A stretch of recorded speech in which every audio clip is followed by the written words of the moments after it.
আসসালামু আলাইকুম। চলে আসলাম পাখির কাছে আজকে সংবাদটি নিয়ে। দেখেন পাখিটা কিন্তু রাতের অন্ধকারে কি করে সেটা আপনাদের সামনে তুলে ধরছি। পাখিটা দেখেন রাতের অন্ধকারে কিন্তু খাওয়ার জন্য সে পাগল হয়ে যাচ্ছে।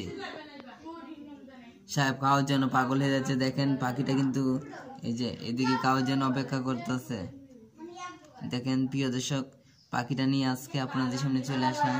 পাখিটাকে আমি কিছু খাবার দেওয়ার জন্য চেষ্টা করছি, দেখি কি খাবার দেওয়া যায়। পাখিটা অন্ধকারে কি খাবে সেটা আমি বুঝতে পারছি না। দেখি বিস্কুট নইলে অন্য কিছু দিতে হবে। দর্শক বন্ধুরা, আজকে আপনাদের সামনে পাখি কাচ্চো কাচ্চো কাচ্চো কাচ্চো রাজু রাজু রাজু রাজু রাজু রাজু আজকে আপনাদের সামনে আমাদের রাজু পাখিটি তুলে ধরলাম। দর্শক বন্ধুরা, রাজু পাখিটি ভিডিও দেখে আপনাদের কেমন লাগলো অবশ্যই এই ভিডিওতে কমেন্ট করে আপনারা জানিয়ে দিবেন আপনাদের মতামত।